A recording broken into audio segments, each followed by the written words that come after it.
Warfare 2 is officially being shown off to the world this upcoming Wednesday, June 8th in a worldwide reveal. While we can expect to see a ton of information from the gameplay trailer itself to the likely blogs accompanying its release, what do we know going into all of this right now? Today we're breaking down everything we know about Modern Warfare 2 ahead of the worldwide reveal upcoming, so as we go along, drop your thoughts below. What are you hoping to see in regards to Modern Warfare 2? As well, if you enjoy the video, you enjoy the coverage, and you find it at all insightful, do me a favor and drop a like on the video. And if you're excited for Modern Warfare 2 and you're new to the channel, you'd like to stay up to date with all of it and everything Modern Warfare 2, do be sure the subscribe button is stay on top of all of it. We've got a lot upcoming here that you do not want to miss, so stick it here on the channel. That said, there is a ton to discuss right now, so sit back, grab your popcorn or snack because it's probably going to be a long one, and let's jump right into it. Firstly, let's start out with the official and confirmed information that we have right now, which there is quite a lot less compared to the leaks and other rumors that we've heard out there from credible insiders, which we'll cover in just a second. But as for the official stuff, the stuff that is confirmed, well, firstly, it's Modern Warfare 2. It's the follow-up to Modern Warfare 2019. Modern Warfare 2 is indeed that title, and we'll see our returning fan favorites of Task Force 141 returning. So far, in the official promotion and marketing items that we've seen, we have Price, Gaz, Soap, Ghost, and a new character of Alejandro. Now, right now, the casting seems to include others, including Farah as well as Alex. So if you guys are fans of them, they look to be reprising their roles as well, but that just hasn't been officially confirmed yet. But it's also detailed to be the new era of Call of Duty, which we speculated on a little bit a couple of days ago here on the channel. But officially speaking, it's this new game and a Warzone sequel designed together from the ground up, with a new engine powering both the new game and Warzone. Though we will touch on that in just a second, it's more so a substantially updated version of the engine, not necessarily a brand new engine, so kind of semantics there with that. Throughout the teasers, we've ended up seeing some details in regards to specific points of interest that we may see in our campaign. The coordinates for the Marina Bay Sands Hotel in Singapore were in the initial confirmation trailer for the name of Modern Warfare 2. The key art imaging had mapping overlays that revealed Mexico and Chicago among other locations, so we have some pretty global points of interest.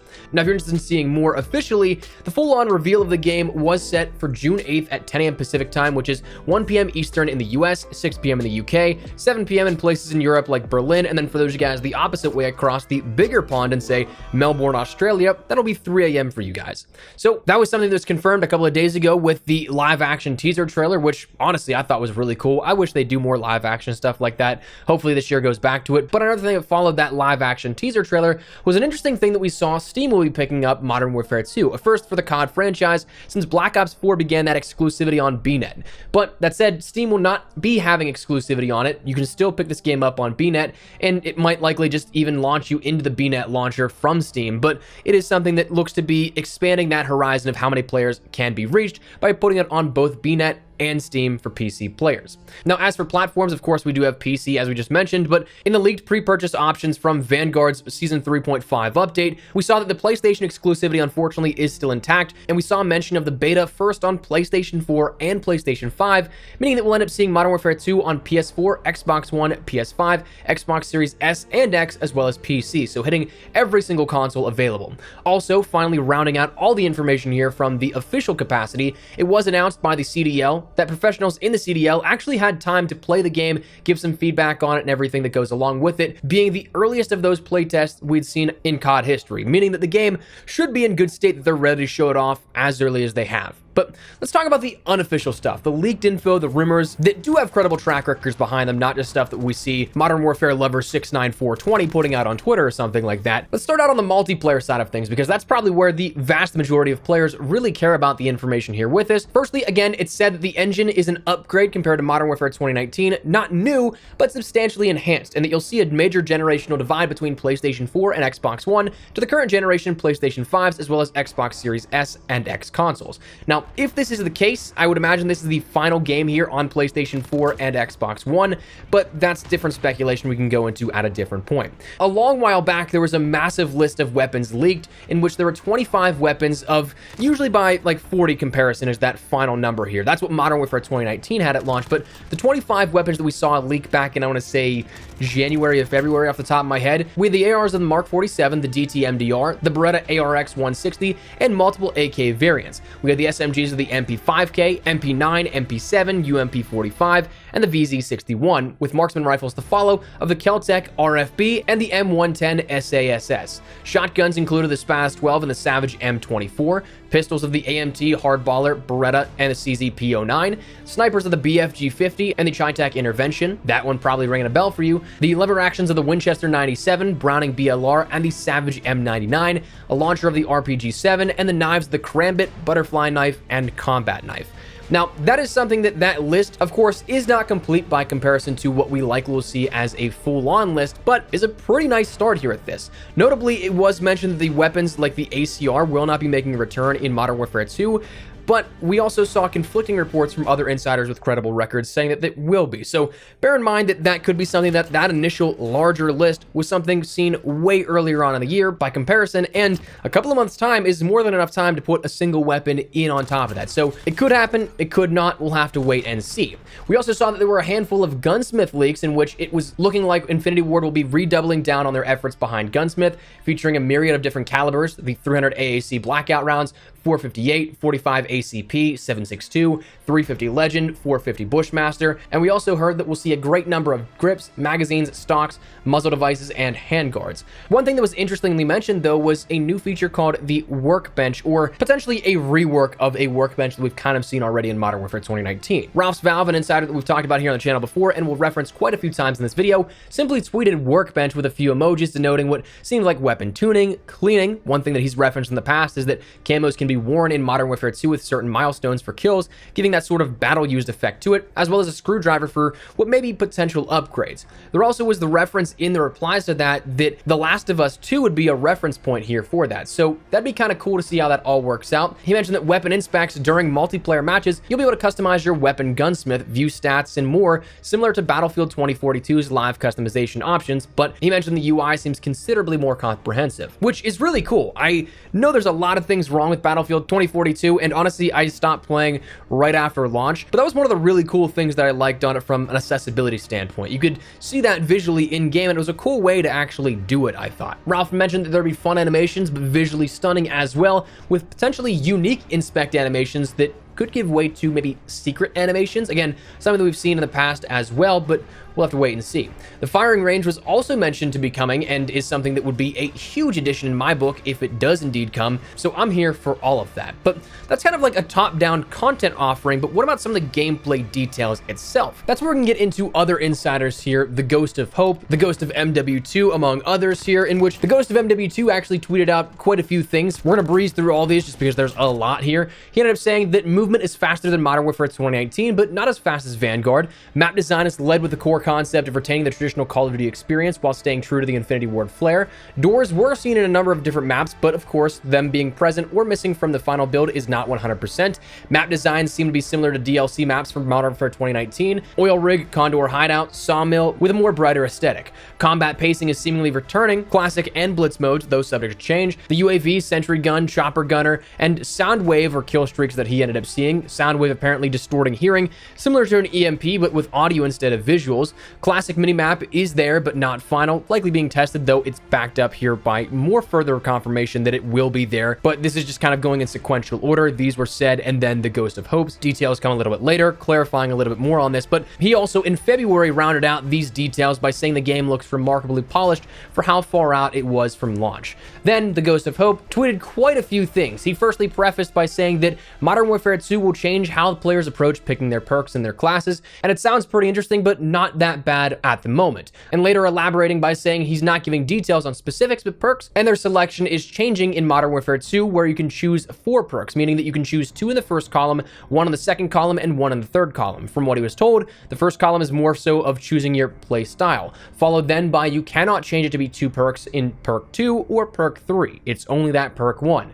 So pretty interesting, and I've mentioned it and brought it back to a comparison before. It kind of, to me, sounds like Black Ops Cold War's character customization in the campaign, where you had different perks that you could use all throughout the game, but this time it'd be more so either tethered to your class or overall match as a whole. But for comparison, Black Ops Cold War campaign saw your character customization have perks like Paranoid, which increased your aiming speeds by 100%, Violent Tendencies, which increased bullet damage by 25%, Lone Wolf, which increased initial sprint boost duration, and so on and so forth. So you kind of get where I'm going with that, and I kind of think that may be how it actually plays out. One thing he also clarified was that classic minimap. Simply put, Hope stated classic minimap is indeed present in Modern Warfare 2, no perk necessary, which is absolutely awesome. Kind of sad that we've gotten to the point where like that, a staple for Call of Duty for 15 years or so, was now that it's been returning, it's something to cheer about. Last couple of years, man, have been just really weird in terms of some of the fundamental things. He also clarified again that maps are indeed of the more classic 3-lane style: Cheshire Park, Condor Hideout, Gunrunner, Hackney Yard, and Hovik Sawmill, comparable to Modern Warfare 2019 maps there in that regard. I'm totally cool with that. I liked, for the most part, those maps listed, so I'm curious to see what will be on offer later on. In terms of gameplay mechanics, he also detailed that dolphin diving and sliding will be available in Modern Warfare 2. Being selectable by holding your slide button will trigger the dolphin dive, and tapping it will trigger a slide. So kind of user end selection here with that, which is definitely nice. We'll apparently be seeing later on down the line remastered maps at some point, especially with Modern Warfare 2's DLC expanding into 2023 as rumored right now. It said that Infinity Ward has plans to incorporate more remastered maps than previously intended, spanning across Call of Duty 4, Modern Warfare 2, and Modern Warfare 3. Though he did say in terms of remastered weaponry, most of them will be added only as blueprints. So we'll have to see how that all shakes up, what actually comes into play. But then finally, rounding out the multiplayer side of things, when can we get hands-on playable builds? The alpha and the betas are coming. The alpha rumored to be gunfight once again, though a small taste of the game and in a mode not so representative of the whole, which can be good or bad depending on how you take it. And then a beta, as we mentioned, was already data mined and leaked to be on PlayStation 4 and PlayStation 5 first. So unfortunately, console exclusivity happens as well, but it also confirms we'll be seeing it on last generation as well. So that's the multiplayer side of things here, everything that we know in regards to Modern Warfare 2 so far. Whether or not we get more information out of this in regards to the full-on reveal later on in the week, we'll have to wait and see. But let's jump on over to DMZ, the third mode, which sounds incredibly interesting and may actually be a core pillar of Modern Warfare 2. This is something that looks to be an entirely fresh idea for the COD space as a sort of looter-shooter extract mode, where the objective for those unfamiliar is very similar to Escape from Tarkov, dropping into an area, looting up, and extracting, in which it's a one-life mode. So your goal is to drop in, find more loot, but not die, because you'll end up losing whatever you have on your person.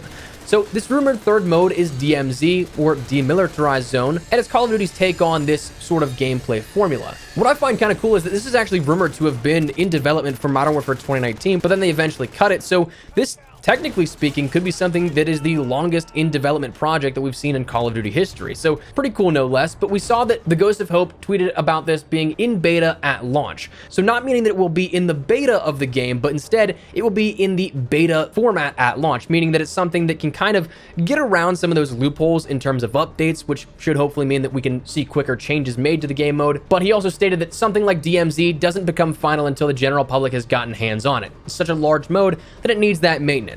Then he further clarified with details on the mode, saying what you take is what you lose, more tactical, etc. It's like Escape from Tarkov, and that they're wanting to nail down this mode, so they're putting a ton of resources into it regardless. But what I find really curious is there's going to be a new component here, like a marketplace within a Call of Duty game. Not necessarily something where you yourself can buy, sell, and trade like actual items for cash or COD points or something like that, but Hope ended up stating that Modern Warfare 2's third mode, DMZ, will include a marketplace where items can be bought and traded, and you're able to earn skins, blueprints, and more from DMZ that are usable across multiplayer and eventually Warzone 2. Following up by saying details are sparse at the moment, but it's a huge focus for the devs. They want this mode to be rewarding and connect with other parts of the title, and I'm sure COD blogs will detail this exactly when the time comes. So from here, there's a lot to unpack in regards to that. Again, that marketplace likely isn't going to be something that you can kind of convert into real cash or COD points by comparison. It's instead going to be a gameplay sort of marketplace. Think like the original COD points back in Black Ops, but not necessarily. So to me, it's more so comparable to the Escape from Tarkov marketplace, in which from there, players can buy provisions, gear, and medical items for healing, tactical devices, special equipment, tac maps, attachments like your sights, suppressors, magazines, ammo, and weapon parts, and even in the case of Escape from Tarkov, weapons. I don't think weapons as a whole will be something that is available for purchase in that, simply because, well, COD's leveling system is once you get a weapon, it's usable across everything. So unless they do their own unique ranking system, it doesn't really make much sense there. But in regards to that, you could go in, loot up your items, sell them on this marketplace, and then get the in-game currency back, to which then you could end up buying more things like different attachments, more gear, provisions, stuff like that. So an ecosystem in and of itself within this third game mode, but not something that is actually applicable with real money. As far as the statements of earnings go, that's something that I'd be really cool if you could do like some major major overall raid or something like that and you get an awesome blueprint out of it, I think that'd be really cool as well. One thing that is really curious to me and actually kind of makes me excited here for this, but for others it might not necessarily be as good news, is that at one point Hope said it's very much as important as MP, I'd say, when talking about the developers and what they think of the mode. That seems really cool to me because, I mean, this seems like they've had ample amount of time to work on this game and they're really just trying to make something for everybody. And that sounds pretty cool. Now, overall, the map itself, this is something that Tom Henderson sketched up a rough draft of what the map would look like. And for simplicity's sake, it's a 13 by 13 grid from what he saw. It was nearly 14 by 14, but like it was more so 13.5 by 13.5. But semantics aside, the map seemed to be a little bit bigger than what we see with Verdansk, with Caldera, and it was more so an oblong oval shape with sharp edges towards the south, but plenty of play space. From the top to bottom, you had points of interest of Oasis, War-Torn, Oil Field, Modern City, Quarry, Hydro Station, Marshes, Caves, Mountain Town, Harbor, Observatory, Sierra, Old Town, Graveyard, Airport, Fish Town, Shipwreck, and Fort, followed by a sea of blue denoting water. That being stuff you can actually then swim in, introduced in the mechanics of Modern Warfare 2 and eventually Warzone 2. We're not going to talk too much about Warzone 2 here in this video just for the sake of time, but this map stuff, do know that it transfers over then to Warzone 2 as well, in theory and what we're told so far. Now, there's apparently going to be a train system here as well as boats and ships to traverse the water. There's going to be verticality in the map, but not to the degree of Caldera where everything is a central sort of peak and slope outwards towards the ocean. Instead, it's just going to be one larger mountain, but everything else is still relatively level with each other. And apparently we're going to see classic points of interest like High Rise in Modern City, Quarry, Terminal, and Airport. Caves is Afghan, and Mountain Town is assumed to be Favela. And finally, rounding out the DMZ information and this map talk, it's rumored that we're going to see 4 large areas turned into standalone maps like ground war maps, but for DMZ play at the initial launch, with more coming over time. Similar to what we saw with the rollout of ground war maps for Modern Warfare 2019, how it just utilized subsections of Verdansk and repurposed it for multiplayer play. And finally, to round out everything here and what we know about Modern Warfare 2 ahead of the worldwide reveal this upcoming Wednesday, campaign. Now, industry insiders like Tom Henderson, Ralph's Valve, they've stated that this is going to be something that is a little bit different than your sort of cliche World War III scenario.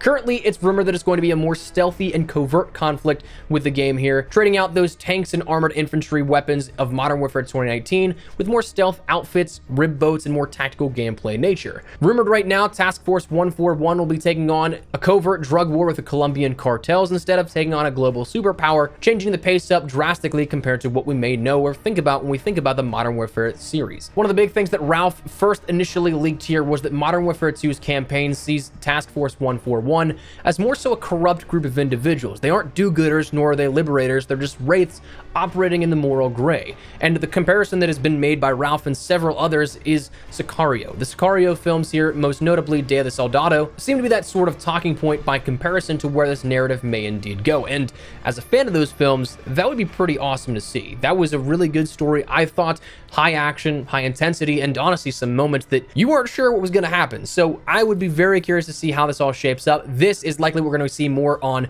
as of June 8th and this worldwide reveal. A lot of the stuff dealing with multiplayer and DMZ, we're only going to learn about later on down the line, but for campaign, that's usually what they lead off with. So for that, I'm very curious to see what happens here, and I'm excited to see where it goes. But for right now, that is everything we know about in regards to Modern Warfare 2 here ahead of the worldwide reveal coming this Wednesday. So make sure you stick it here on the channel for absolutely everything. There is going to be so much to talk about, but drop your thoughts below. What are you guys looking forward to the most out of Modern Warfare 2's reveal? Are you hoping to see any sort of weapon in particular, any multiplayer information, DMZ, Warzone 2 maybe even, or just looking forward to that campaign stuff that is likely going to be happening as well? Whatever the case, drop your thoughts below, but if you enjoyed the video, do me a favor and drop a like on it. If you're new to the channel, make sure to subscribe button so you don't miss a single thing regarding all things Modern Warfare 2. We have so much upcoming, so make sure to stick it here for all of it. That said, thanks so much for watching. My name is Espresso. I'll see you guys later. Take care, and peace.